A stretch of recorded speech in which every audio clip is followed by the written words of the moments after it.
सोलापूर जिल्हा आणि माढा लोकसभा मतदारसंघातील जनभावनेचा आदर करून मी राष्ट्रवादी काँग्रेस शरद पवार पक्षात प्रवेश केला आणि प्रदेशाध्यक्ष आदरणीय जयंत पाटील साहेबांनी इथंच उमेदवारी माझी जाहीर केली।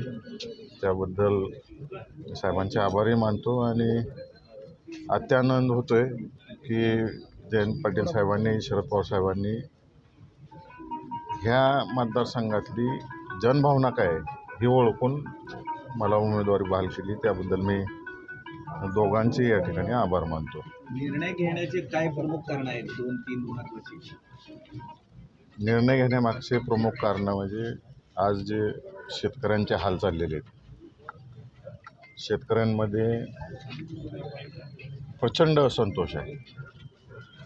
तो दुधादार असेल, कांद्याचे शेतकरी असतील, केळीचे शेतकरी असतील, या भागातले डाळिंबाचे आहेत, द्राक्ष जे आहेत, ऊसाचे आहेत, प्रत्येक शेतकऱ्याला प्रचंड प्रमाणावर खताच्या किमती असतील, शेतीमालाच्या दराच्या बाबतीतही असेल प्रचंड नाराजी आहे। भैया, माढा लोकसभा मतदारसंघ असेल किंवा आपल्या कुटुंबानं 40 वर्ष जिल्ह्याचा विकास केलेला, आता काय आव्हानं तुमच्यासमोर असणार आहेत? सगळ्यात मोठं आव्हान माझ्यासमोर असणार आहे की सोलापूर आणि माढा लोकसभा मतदारसंघातलं पाण्याचा जो प्रश्न आहे तो सगळ्यात मोठं आव्हान आहे। दुसरं आव्हान आहे या भागामध्ये प्रचंड प्रमाणावर सुशिक्षित मुलं आहेत, त्यांना हाताला काम देणं, या दृष्टिकोनातून केंद्र शासनाकडून ज्या ज्या योजना आणता येतील ते लोकांपर्यंत पोहोचवता येतील हे महत्त्वाचं काम आहे मला, आणि त्यातनं रोजगार निर्मिती व्हावी। आपली नाराजी पक्षावर आहे की उमेदवारावरती आहे म्हणून आपण पक्ष सोडला? आमची नाराजी ही सुरुवातीपासून उमेदवारावर होती, उमेदवाराच्या वागण्यावर होती, उमेदवारांनी दिलेल्या त्रासावर होती। त्रास आम्हाला नाही, जे गावोगावी कार्यकर्ते त्यांच्यासाठी रात्रंदिवस पळाले। नुसतं माळशिरस तालुक्यात मी बोलत नाही, अख्ख्या मतदारसंघात मी फिरलोय संघटन सरचिटणीस म्हणून, बोलत होती लोक प्रत्येक वेळेस। कार्यकर्त्यांचा सन्मान पक्षाचा मी आता नाही, जे जुने कार्यकर्ते माझ्या आधीचे कार्यकर्ते आहेत, पक्षातले फाउंडर कार्यकर्ते, त्यांनासुद्धा किंमत दिली नाही।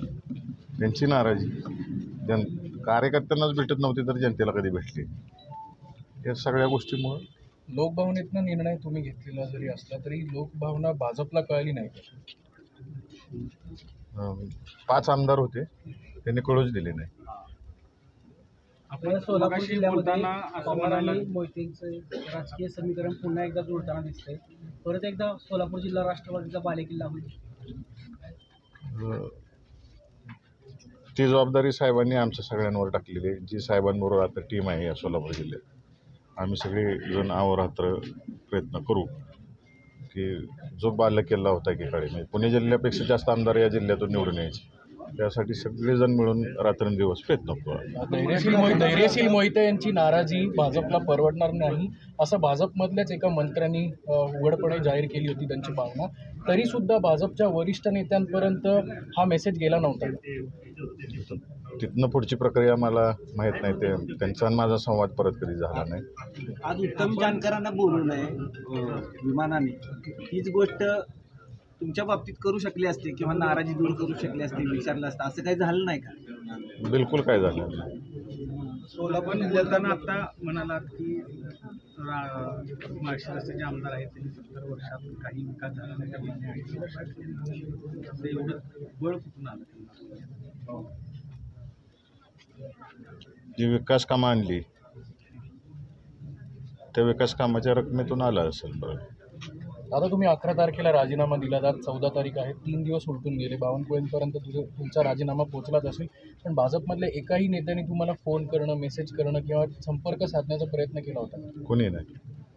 सोलापूर जिल्ह्याचा बॅकलॉग जो 2014 पासून पेंडिंग आहे, 10 वर्ष झालं,